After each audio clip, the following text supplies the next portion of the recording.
nous sommes de retour pour Rendez-vous Matin avec mon invité ce matin, Christine Marchand. Bonjour.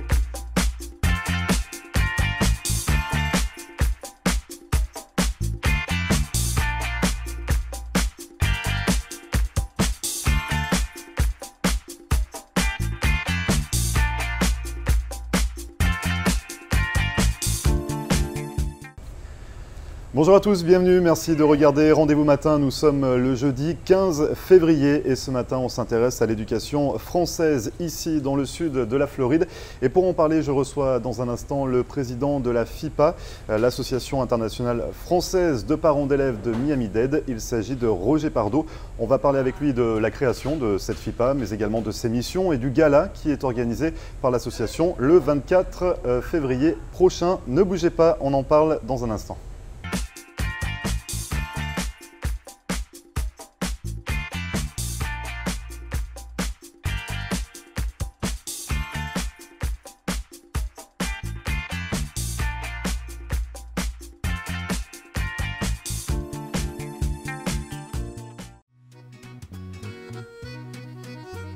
Bonjour à tous, bienvenue au Bistrot 1902 sur Hollywood Boulevard. Je vous invite à venir découvrir notre nouvel emplacement.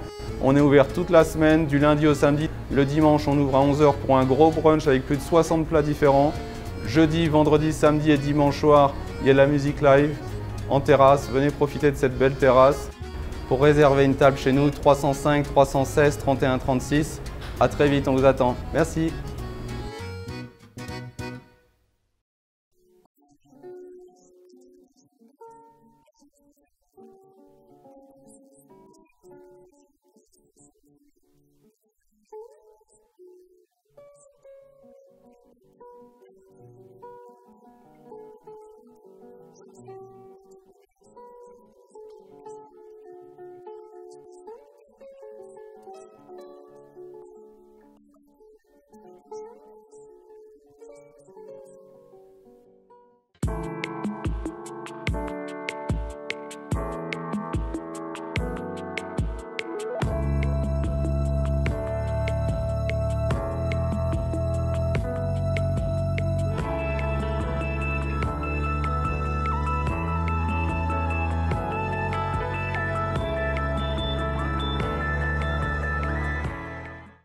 Merci à vous de regarder Rendez-vous Matin. Comme promis, ce matin, on s'intéresse à l'éducation française dans le sud-est de la Floride. Et pour en parler, je reçois Roger Pardo, le président de la FIPA. Bonjour Roger. Bonjour Grégory, merci de nous recevoir. Je vous en prie. Donc du coup, vous êtes le président de la FIPA, qui est l'Association internationale française de parents d'élèves. French International Parent Association, puisqu'il faut parler en anglais, nous sommes ici. Et elle représente les parents d'élèves qui ont la chance d'avoir leurs enfants dans les écoles publiques de Miami-Dade et qui suivent un programme merveilleux qui est un programme bilingue de très haut niveau, qui représente environ l'enseignement pour 1 millier d'enfants, 5 écoles sur Miami-Dade et qui est tout à fait comparable à l'éducation qu'ils peuvent recevoir dans d'autres villes des États-Unis pour des budgets très importants que beaucoup de familles de Miami ne pourraient pas s'offrir. Justement, on va détailler tout ça avec vous, les 5 écoles, les 1000 élèves pris en charge. Tout d'abord, on va revenir un petit peu sur la création de cette institution, de cette association qui date d'il y a 25 ans déjà. Date de 1993, en fait, c'était cette association et ces écoles en fait, ont été mises en place suite au vœu du gouvernement français de pouvoir assurer l'éducation et l'enseignement des enfants, des jeunes cadres qui étaient mutés aux États-Unis, en particulier en Floride, pour le développement du port de Miami, pour le développement des industries du luxe. Et les cadres refusaient de venir puisqu'il n'y avait pas d'école pour leurs enfants. Donc le gouvernement français et l'éducation nationale a fait un partenariat avec Miami-Dade Public School. Miami-Dade recevait dans ses écoles publiques des professeurs qui étaient envoyés et payés par le gouvernement français. Et pendant près de 20 ans, la France a envoyé entre 7 à 10 professeurs par an dans ces différentes écoles.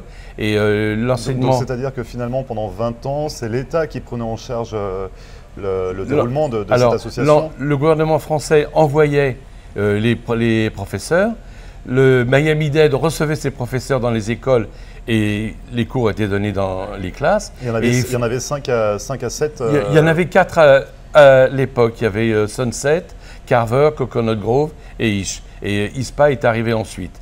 Et à la suite de ça, une association de parents d'élèves, comme dans toutes les écoles, s'est formée. C'était la FIPA qui assurait le soutien, qui assurait la liaison pour les nouveaux arrivants et ainsi de suite. Et cette mission est devenue une mission de salut, si on peut dire, pour cet enseignement, quand il y a 5 ans, le gouvernement français a coupé tous les crédits et a décidé de ne plus envoyer des professeurs. Et donc justement, ça s'est passé comment pour vous? Parce qu'à une époque, ça roulait, on va dire. Ça roulait très bien. Année, il y avait 5 professeurs qui arrivaient. Chaque année, il y avait des professeurs qui arrivaient. Heureusement, Miami-Dade, qui est le recteur Carvalho, qui est quelqu'un qui adore les langues, qui parle lui-même 7 langues, qui est l'équivalent du ministre de l'Éducation nationale en France, a soutenu ce programme qui s'appelle IS, International Study, et a dit, moi je continue et je paye les professeurs. Donc les budgets étaient quand même limités malgré tout. Donc FIPA a pris son bâton de pèlerin.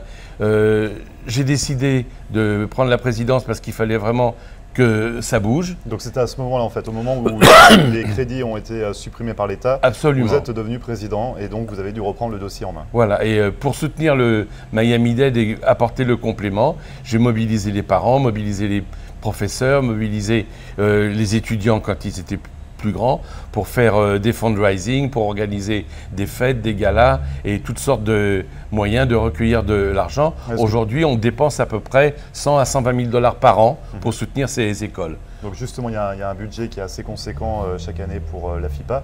On va parler du gala dans un instant. Ce sera le 24 février à la résidence consulaire. On va en parler. Pour revenir un petit peu sur votre histoire, donc vous avez intégré la FIPA il y a de nombreuses années. Juste avant, vous étiez déjà très impliqué dans le système éducatif français, on va dire, ici en Floride. C'est-à-dire que quand on est arrivé en Floride avec mon épouse et notre fille, il y a maintenant 14 ans, ma femme a quand même pris peur quand elle a vu le niveau des écoles, surtout à Miami Beach. Et elle disait, mais notre fille ne va jamais apprendre à parler le bon espagnol, jamais apprendre à parler le bon anglais, et elle va perdre le français, c'est évident. Et pourtant, il y a 14 ans, il y avait déjà la FIPA. Il y avait déjà la FIPA, mais pas pour les tout petits. Oui. Et la FIPA n'avait pas cette action dans le sens où il n'y avait rien à protéger puisque tout fonctionnait bien. Mais il n'y avait pas de formation et il n'y avait pas d'école maternelle, il n'y avait pas tout ça. Donc avec une amie, Françoise Pérez, nous avons créé Éducation française en Floride, qui était en fait une école du samedi où un professeur payé par nous se retrouvait les différents enfants entre 3 et 8 ans dans une maison et donnait des cours tous les samedis pour apprendre le français. Très rapidement, avec le bouche à oreille, ça a pris de l'ampleur. Notre fille est rentrée à l'école Montessori. J'ai été voir la directrice et on a payé un professeur de français qui a donné des cours de français à tout le monde. Donc en fait, à Miami Beach, il y avait une école maternelle qui enseignait le français. Ensuite, ça a été le tour du Miami Children's Museum sur Watson Island. J'ai réussi avec Éducation française en Floride à intervenir auprès de l'Assemblée nationale et pour avoir un budget et un prof venant de France qui donnait des cours dans le Children's Museum, qui était devenu une école internationale aussi par le fait. Et ensuite, notre fille étant rentrée à Sunset, j'ai pris la suite à Sunset. Donc finalement, ça a fait un peu effet boule de neige. Ça fait un effet boule de neige parce que le dénominateur commun de tout ça, c'est qu'il y a un besoin énorme pour le vecteur des langues et l'enseignement des langues qui est, à mon sens, à moi, l'avenir de nos enfants parce que tout le reste, il y a le cloud, il y a tout un tas de choses pour connaître et avoir une connaissance. Le seul moyen de vraiment bien s'exprimer et de correspondre dans le monde, ce sont les langues. Les langues, et c'est un des buts de la FIPA. Et justement, l'importance de conserver un enseignement en français ici, aux États-Unis. Oui, c'est-à-dire qu'un enfant qui rentre dans le cursus, qui a la chance de pouvoir être accepté sur concours à Sunset, à Carver, à Ish, peut passer à la fin de son cursus le baccalauréat français, équivalent. Aujourd'hui, on a 95% de réussite au baccalauréat et 90% avec mention pour le baccalauréat français. D'autres écoles proposent le IB, bac international, mais nous on propose le baccalauréat français tant qu'il existe et beaucoup d'élèves le suivent et c'est un très gros succès. Est-ce que ça existe encore, le brevet des collèges? Le brevet des collèges existe encore et d'ailleurs pour reparler d'elle, ma fille passe le brevet en 3e cette année. Donc c'est aussi validé, on peut le valider aussi aux États-Unis? On peut le valider aux États-Unis, ils ont passé le brevet blanc déjà. il y a 3 semaines à peu près, et le vrai brevet va être passé à la fin de l'année sous le contrôle de Washington. Ouais. Et ISH est d'ailleurs une des 5 écoles dont on s'occupe et qui est homologuée, donc reconnue par l'éducation nationale, est aussi centre d'examen pour le brevet pour des candidats libres. Alors justement, le brevet, le baccalauréat, on parle d'homologation, ça se passe comment? Vous travaillez avec 5 écoles, c'est ça? Oui, 5 écoles. 4 écoles ont le label France. Elles ont perdu malheureusement l'homologation. Et la différence justement entre l'homologation et le label France, c'est quoi? La véritable homologation permet à un élève qui est en 8e par exemple, aux États-Unis, de rentrer en 7e l'année d'après, s'il rentre à Paris ou à Toulon ou à Marseille. C'est-à-dire que c'est exactement le même cursus de l'enseignement. Le label France est un peu plus, pas relax, mais moins contrôlé et moins serré que l'homologation. Et donc ISH à l'homologation, c'est bien ISH ça? à l'homologation, et c'est la seule école publique qui ait cette homologation. Toutes les autres qui sont reconnues par la France en homologation sont des écoles privées dont le coût est à environ 30 000 $ par an pour du primaire, jusqu'à 80 90 000 pour du terminal. Et ça coûte combien d'aller à ISH? Ça coûte rien. C'est-à-dire que c'est les parents qui vous amènent le matin et ainsi de suite. En fait, c'est le contribuable américain qui paye. D'accord, donc c'est vraiment... C'est le contribuable américain qui paye et c'est soutenu par la FIPA. Et les 4 autres écoles avec le label France, ce sont lesquelles? Et alors, il y a Sunset Elementary, Carver Middle School, il y a Carver Elementary, et il y a aussi ISPA et Coconut Grove Elementary. Et donc pour les examens, pour le baccalauréat ou le brevet des collèges, ça se passe comme en France, c'est ça? C'est dans les mêmes conditions? Ah, c'est les mêmes conditions, les mêmes durées d'épreuves, les mêmes épreuves. Et tout est contrôlé de la même façon. Le sujet est le même en temps réel, on s'adapte. Ou le sujet est le même, ou le sujet est équivalent. Pour des raisons de créneau horaire, de confidentialité et un tas de choses comme ça. Et donc depuis 5 ans, vous avez repris la présidence de cette FIPA qui encadre un petit peu toute cette éducation française dans le sud-est. Qui soutient cette éducation française dans le sud-est de la Floride. Oui. Il y a eu de nombreux challenges à relever? Oui, il y a eu beaucoup de challenges, entre autres la déshomologation voulue par le gouvernement français pour les 3 écoles. On s'est battu.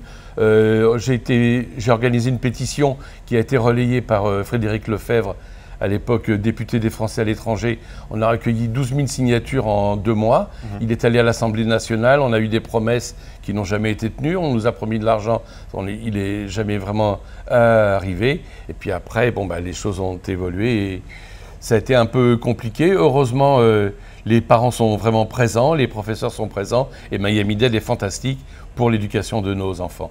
Pour même aider ce soutien, ce que je fais venir des professeurs nouvellement diplômés de France, 2 ou 3 chaque année, en tant que stagiaires dans les écoles publiques de Miami. On va en parler de toutes les mesures qui ont été adoptées depuis 5 ans pour développer la FIPA, pour redresser un peu la barre, pour venir en soutien de ce manque de crédit finalement de l'État.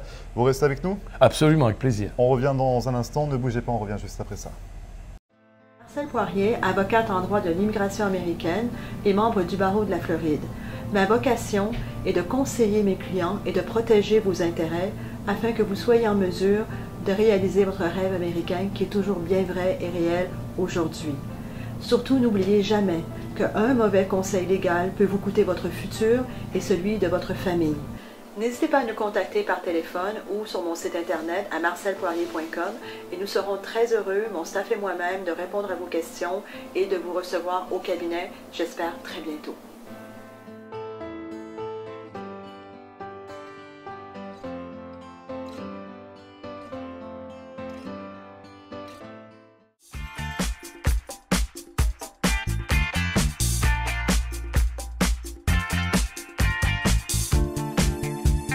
Merci à vous de regarder Rendez-vous Matin. Nous sommes toujours avec Roger Pardo, le président de la FIPA, l'Association internationale française des parents d'élèves, ici à Miami-Dade. Absolument, pour les 5 écoles du Miami-Dade Public School qui diffusent le programme français et le programme américain conjointement.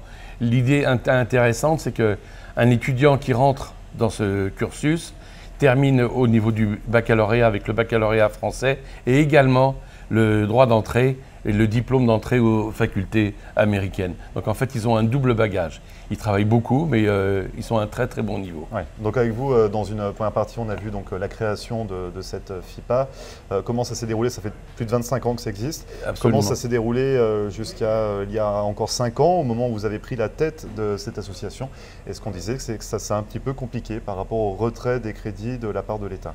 Les retraits des crédits de la part de l'État, un désintéressement au moins facial, on ne sait pas si c'est vrai, mais facial du soutien pour l'éducation des Français à l'étranger. Et on l'explique comment justement? Vous avez eu des réponses à ce niveau-là? La seule réponse, c'est manque de crédit.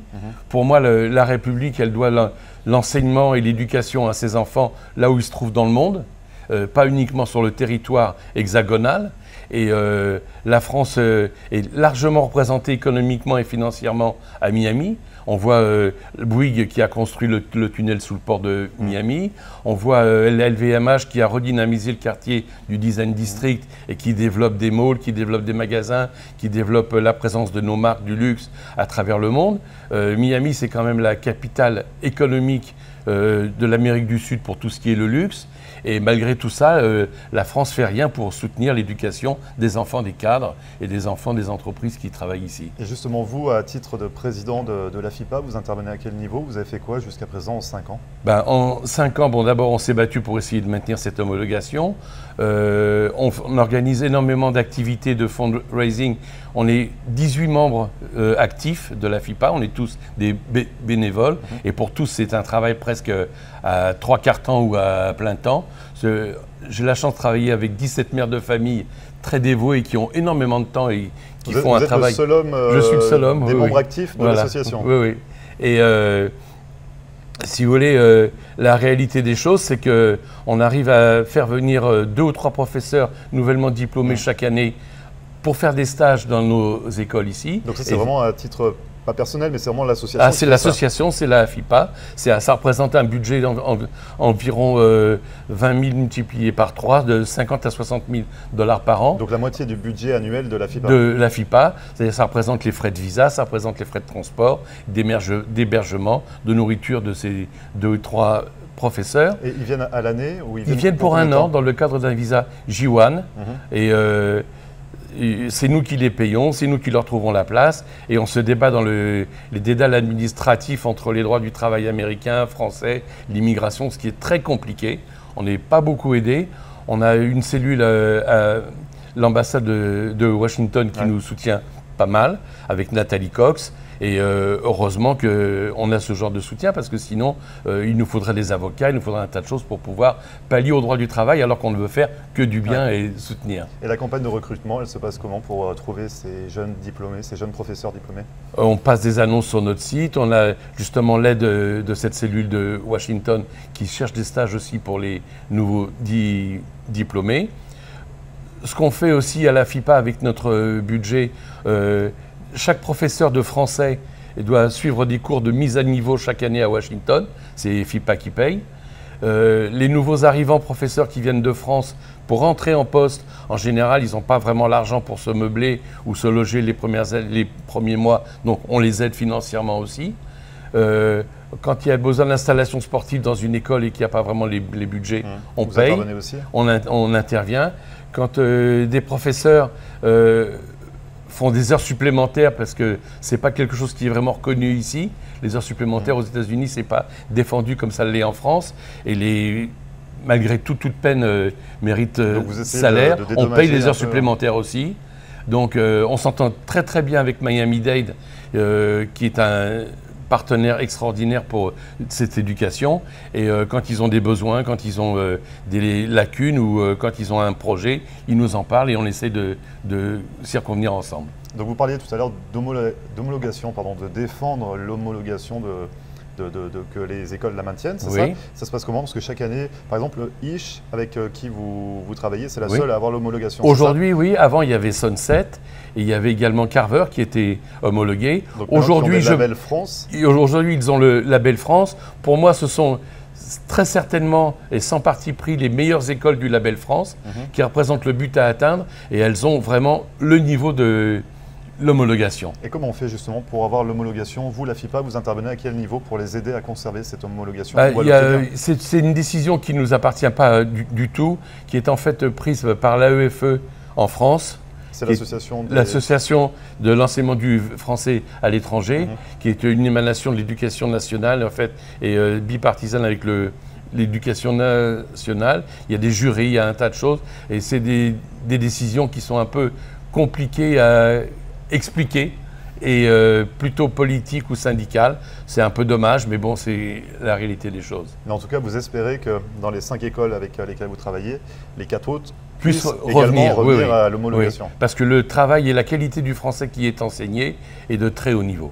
Donc ça, c'est l'une des missions de soutien de la FIPA. Vous l'avez expliqué, vous intervenez également pour dédommagement des heures supplémentaires, achat de mobilier sportif. De livres, un tas de choses pour des sorties, pour des voyages, pour un tas de choses pour soutenir justement cette éducation et l'encourager. À tel point qu'aujourd'hui, il y a environ 950 enfants qui sont inscrits dans ces 5 écoles et on a une liste d'attente qui est à peu près équivalente. Ah oui, carrément. Donc il y a un réel besoin. Il y a un réel besoin et je ne vous raconte pas la joie des familles quand le petit enfant de 5 ans a passé son test à Sunset et qu'il est accepté. Aujourd'hui, le challenge, c'est de récolter des fonds, de trouver oui, plus de et moyens. le prochain événement, c'est le gala de la FIPA. Donc ça, c'est un bon moyen, c'est ça, pour récolter un petit peu d'argent pour l'association? Oui, c'est une très jolie fête en plus qui est organisée, un point de rencontre de la communauté française et des sympathisants, parce qu'en fait, dans nos écoles et dans nos cours de français, il n'y a pas uniquement des Français. Les Français représentent à peu près 55% de la population des élèves. Le reste, ce sont des Brésiliens, des Américains, des Argentins. On ne l'a pas précisé justement. C'est international. C'est international, donc vous travaillez pour des écoles bilingues, Absolument. mais les élèves ne sont pas que français. Non, non, les élèves ne sont pas que français. Et l'impact de la culture française est tellement fort ici et tellement reconnu, recherché comme un standing, comme une qualité, que des familles font tout ce qu'ils peuvent, même quand ils sont des étrangers. Les parents ne parlent pas le français et les enfants ont le baccalauréat. Ah, donc c'est un beau challenge également pour vous. Absolument. Donc une belle célébration, ça sera le samedi 24 février. Oui, chez monsieur le consul Clément Leclerc, qui nous reçoit. Pas après-demain, mais dans une semaine. Et ça se passe à la résidence consulaire. C'est ouvert donc aux membres. Vous êtes plus de 500 membres, il me semble, oui, à la de FIPA, la FIPA. Mais également à toute autre personne. À toute autre personne qui veut soutenir notre action et participer. On a des sponsors merveilleux comme le Club Med, Cartier, Louis Vuitton et toutes les entreprises qui sont ici à Miami et qui comprennent notre action, nous font des dons qu'on puisse après les proposer aux enchères ou dans les tombola, parce qu'en fait, il ne faut pas se cacher, c'est un fundraising, mais qui est une très belle soirée et chaque année, on a énormément de succès. Donc il y a le gala, mais il y a d'autres soirées également. Oui, on a des soirées wine and cheese, on a des sorties, on a des pique-niques, on a tout un tas de choses. Tout ça pour solidariser l'opinion et la population française et sympathisante de Miami et de Hollywood autour de cette action des écoles. On peut retrouver toutes ces informations sur votre site sur le internet. site de la FIPA, bien sûr, fipa.org. Et je suis joignable aux numéros et aux emails qui ont été mentionnés, je crois, sur l'écran. Vous faites mon job, c'est très bien, c'est ça. Oui, donc, oui. l'idée, mais je vous aide parce que… Mais je vois ça, merci beaucoup Roger. Donc du coup, ça s'affiche en bas de l'écran. Il y a votre numéro de téléphone, il y a également un mail sur lequel vous contactez, des infos qu'on doit retrouver également sur votre site internet. Et n'hésitez pas, on est là pour vous aider, on est là pour aider vos enfants et que ça se passe bien. Merci beaucoup en tout cas Roger d'être venu. Merci à vous, c'est vraiment utile. Nous présenter la FIPA et parler d'émissions. Je rappelle le gala, la grande soirée de gala, c'est le samedi 24 février à la résidence consulaire et on a jusqu'à aujourd'hui, c'est ça, pour prendre sa place, pour réserver. Donc il faut se dépêcher. On est presque en revente déjà. Bon, ben voilà. Parce qu'il y a des normes de sécurité. Quelques places. Oui. Merci beaucoup Roger, bonne Merci continuation et à très bientôt. À bientôt Grégory. Et vous ne bougez pas, on revient juste après ça. Bonjour à tous, bienvenue au Bistrot 1902 sur Hollywood Boulevard. Je vous invite à venir découvrir notre nouvel emplacement. On est ouvert toute la semaine, du lundi au samedi. Le dimanche, on ouvre à 11 h pour un gros brunch avec plus de 60 plats différents. Jeudi, vendredi, samedi et dimanche soir, il y a de la musique live en terrasse. Venez profiter de cette belle terrasse. Pour réserver une table chez nous, 305 316 31 36. À très vite, on vous attend. Merci.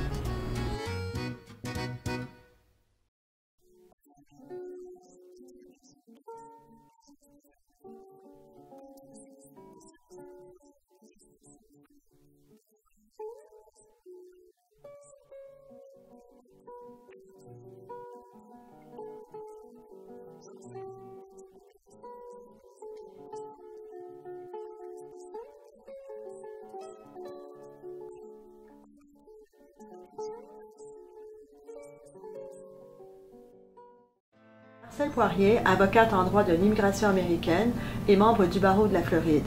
Ma vocation est de conseiller mes clients et de protéger vos intérêts afin que vous soyez en mesure de réaliser votre rêve américain qui est toujours bien vrai et réel aujourd'hui. Surtout, n'oubliez jamais qu'un mauvais conseil légal peut vous coûter votre futur et celui de votre famille. N'hésitez pas à nous contacter par téléphone ou sur mon site internet à marcelpoirier.com et nous serons très heureux, mon staff et moi-même, de répondre à vos questions et de vous recevoir.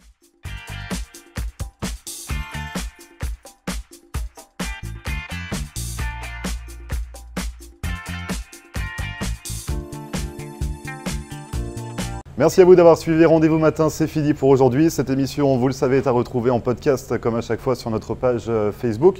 Floride.tv, vous pouvez nous contacter par mail à floride.tv@gmail.com. En attendant, on se retrouve demain pour une nouvelle émission. Dès 9h, très bonne journée et à demain. Et voilà, nous sommes de retour pour Rendez-vous Matin avec mon invité ce matin.